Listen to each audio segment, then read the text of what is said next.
Hey, what's going on, everybody? It's your favorite dating coach, Elliot Scott, and as you can see by the title below, we are going to talk about what happens if a guy thinks you are out of his league, okay?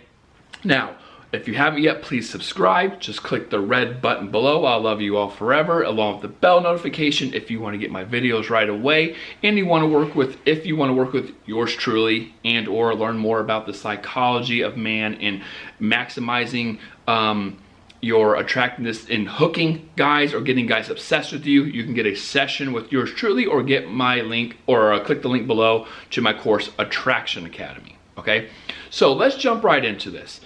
I wanted to make this video because I do have clients across, like the time I've been doing this. This isn't common, but I do hear it probably maybe once a month, where a woman will come to me saying that the guy I'm talking to says I'm out of his league.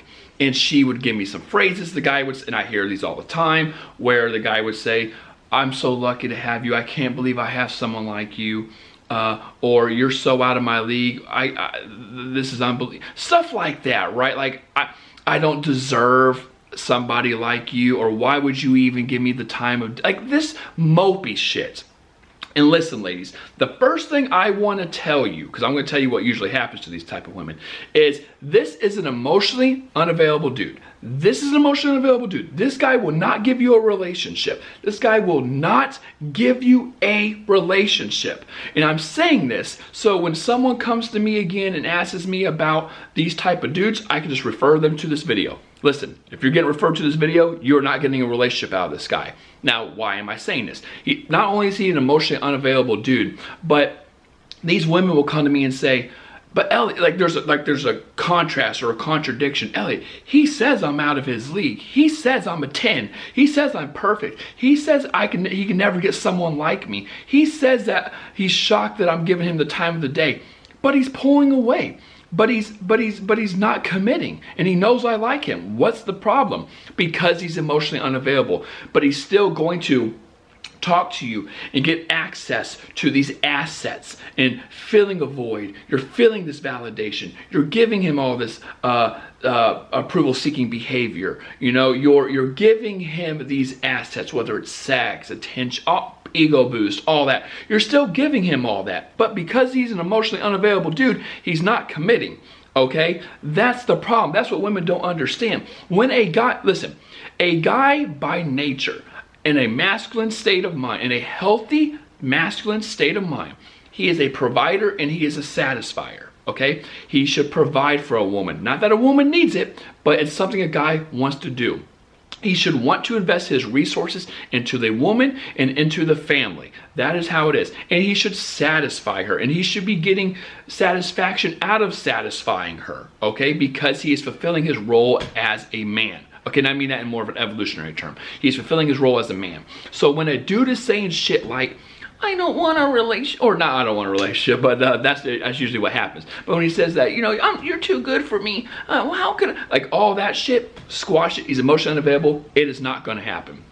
Okay, so that's the first thing I want to talk about. The second thing is mate value discrepancies, and I go into this in a lot more detail in my course, but I'm talking about like the sexual market value, like the 1 through 10, the stereotypical number system that we all are familiar with. And when I say this, I don't mean in terms of looks, I just mean value in the marketplace. And value is dictated based on perspective. While you might think you're a 10, doesn't fucking matter if he thinks you're a 6, and vice versa. It doesn't matter if he thinks he's a 10. If you're like, "No, dude, you're a 6, then he's a 6 in your eyes, okay? It's based on person, it's based on perspective. With that being said, you don't want to date these dudes anyway. Not only are they emotionally unavailable, but in terms, like in theory of the mate value discrepancy, like the wider the gap, the more problems. So, for example, if you are, or someone is the lower number, right? Let's say someone is a 6, and this isn't based on looks, this is overall value. And the other person is an 8. And by the way, in terms of this theory, we always want to go after what we believe we can best get. And it's through like convincing courtship, attraction, what we can offer, what they offer, and assets versus liabilities and things like that. So if I think I'm an 8, I usually want to go around to 7, 8, 9, 10, okay? However, the higher the number I can get, the more problems there will be. So let me give you an example. If you are the lower number, the man or the woman is the lower number, 6, and let's say they get an 8 or a 9. That sounds great because you're like, oh my God, I got this really super hot 8 or 9. But stuff is going to start to happen. Usually, in theory, from an evolutionary perspective, the way this gets balanced out over time is one partner or the lower number is more likely to get jealous, more likely to get protective, more likely to be territorial, especially men, more likely to scare other men off, more likely to gaslight the person, and nag them, like bring their confidence down in some way. For women, a lot of women get jealous. They do get territorial. They do go a little crazy on the deep end. While men, it's more like testosterone. It's more aggressiveness, right? This is usually things that happen when you are the lower number. Not all the time. There's dudes out there who are good dudes. There's women out there who are good women, and the numbers are different. But in theory, this usually does happen. Now, on the other end, the reason these guys or women or the lower number are thinking this, because on the other end, the higher number, and this is if you believe you are with someone who there is a big discrepancy, there's a big gap, okay? Not if society sees it like, I can't believe she's with him. Doesn't matter. If she's happy with him, she's happy with him, right? And vice versa. But when you're the higher number, what usually happens is you start to have a wandering mind, the what if, the wandering eyes, seeing what else is out there. Guys especially are more likely to cheat. Women are more likely to cheat if the guy starts messing up. If the guy isn't giving her that emotional stability, if a guy isn't giving her that support or those things that she wants, she starts to wonder and think elsewhere, okay?